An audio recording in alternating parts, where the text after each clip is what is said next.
Hi and welcome to The Winning Factor. I'm Alan Aitken, and on this show each week I take a look at some upcoming races in Hong Kong and we try to isolate an ingredient of that race that we might look back on later as having been a guide to finding the winner. Well, Sha Tin Ladies Purse on Sunday, a Group 3 race. I'm going to have a look at a couple of the support races, and the first of them is race 2, where our winning factor is the map. Now this is quite an open race, this Class 4. I think we've got winning chances towards the top of the handicaps with Winning Scholars, fitter for a run back this season. Fantastic Show did a decent job back down to Class 4 last start.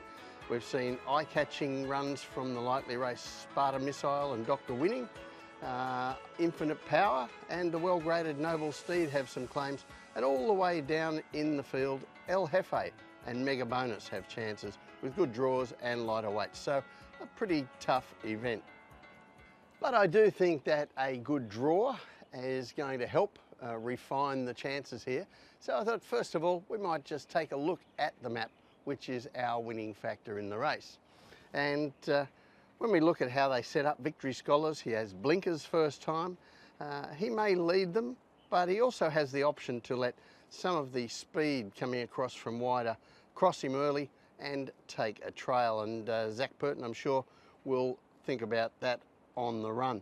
Either way, he gets a comfortable trip, and so too does Mega Bonus, stepping up in distance, while you see a number of the horses I mentioned earlier have to deal with either wide barriers or their lack of tactical speed. And Victory Scholars, he's had a 1200 metre race and also a barrier trial to blow out the cobwebs for the new season. But this is his final run of the last campaign, and this is the race that I'm judging him on. Now, this is race 782. He's in red colours and he's very easy to find. He's first out of the gates for Burton, and then it takes a little while to get some clarity on whether he's going to lead or not.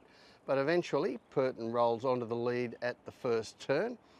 But no sooner has he done that than another runner works up around him on his outside to keep him busy. So from the start, he's really never effectively had a chance to relax, take a breath, but then they turn for home and he still finds a good kick at the top of the stretch and fights off a line of challengers right down to the line. Now, there was no fancy margin there, and I guess some people will hold that against him, but it was a race where he didn't get much peace in the lead. He was always having to do something, so I thought it was a pretty good effort to win. Meanwhile, at the bottom of the weights, the horse that I thought might be his main danger gets Joe Moreira jumping on Sunday. And that horse is Mega Bonus in yellow and green colours here in race 65. This is his latest start, and he jumps well for Harry Bentley. He takes out the one back spot behind the eventual winner. But you see on the heat map, not a lot of pace here early. They shift it up to average on the circle, and you see Bentley has to shake up Mega Bonus just to keep that spot, even gives him a slap with the whip, and then has to work hard on him down the straight. And he responds, keeps on fighting for third, but is just out sprinted. So you can see that the extra distance is going to suit Mega Bonus, so he can take a forward position, and he is getting a lot of weight off Victory Scholars. However, the tip in race 2, Victory Scholars, his winning factor, the map. And I think that the two horses that I've just mentioned, they get most of the benefits here on the map, but Victory Scholars might just be the better horse, and Burton has all the options with this horse sitting on the front end of the race. The other race I want to take a look at is race 9, and our winning factor here, the trainer. Now this is a Class 3. I don't see a lot of chances in the race. Master Delight has looked promising in 2 starts in Hong Kong. Zach Burton's ride Maldives will have some fans, of course. Chevalier Prince, he's racing well and may have a tactical edge with his early speed. And Beauty Spirit, coming up in class off an overdue win in Class 4. But I'm mostly interested in Chevalier Prince from one of the leading stables currently, Frankie Law. and also Master Delight from the John Size Yard. Now, he's done a few things wrong in his 2 starts in Hong Kong, but certainly looks to have some promise. And we're going to have a look at his 2nd start in Hong Kong. This is race 93, and he's in yellow and red colours. He's drawn wide. He begins a lot better than he did in his Hong Kong debut when he missed the start, but there is decent pace inside him, and Joe Moreira has to steady into midfield.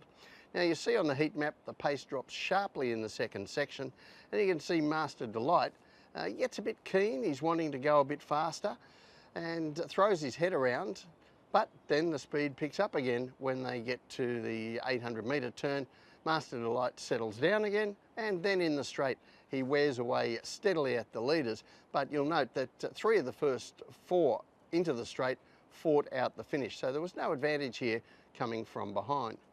So since that run, Master Delight has had a very strong barrier trial. He moves up to 1600 metres now and a better gate, so we should get a bit better guide on this horse on Sunday.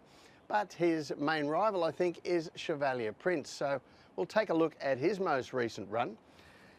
And this is the following meeting, race 98, and he's first out of the gates here in red colours over 1800 metres. But Matthew Poon, he goes forward but lets a couple of others lead him early in what is a significantly slow pace through the early and middle stages. Now, rounding the home turn, he lets his horse stride up to 2nd and knows he's getting positioned for what is going to be a very sharp sprint down the home straight, and that is what happens. Now, Chevalier Prince, he's had all the favours in the running. This is a perfect ride, but even with the soft tempo, his stamina gets stretched by the 1800 metres and he just can't get home well enough to win the race. Now, that's not the first time we've seen Chevalier Prince in that situation at 1800 metres, and he just doesn't seem to be able to run out that distance. But at 1600 metres, where he finds himself on Sunday, he is already a winner. So let's take a look at the map, and that gate speed that he showed there, Chevalier Prince, is going to hold him in good step, as we have a very likely leader in Super 10, provided he jumps cleanly this time, which he didn't first up for the season. And Chevalier Prince, I think he'll follow him forward and position close again in a race without a lot of pace. Now, that map is certainly not going to suit Maldives, who'll get a long way back, but Master Delight up to 1600 metres now and with a better draw, I think we might see him a little bit closer, as he was over this sort of distance when he raced in Australia. And now I'm going to take a little detour, because the other thing working for Master Delight here is the time of year. Now, this first graphic I'm going to show you, you've already seen once this season. This is the table of early season trainers, and I showed this before meeting 1 and highlighted the trainers who would be the major players in the first 2 months of the season, and that has gone almost perfectly to the script. If you look at their win tallies and their order of the predicted 6 top trainers after 2 months, 5 of them are there, and the only real surprise is the slow start for Casper Founds, suffering a championship winning hangover. And that's one of the benefits of operating in a closed pool of horses, jockeys, trainers and tracks in Hong Kong, that we can do this kind of statistical reference. And tracking the early season trainers, well, that's very consistent every season, and so too is John Size cranking things up from November onwards.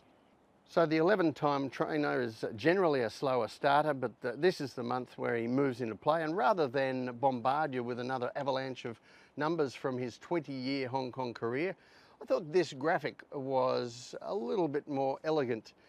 You can see these are the average number of winners that he has per month through the season, and generally September is a low month for him, and he builds through October before his peak months through the middle of the season, from November through to about March or April, and then tapers in the final 2 months.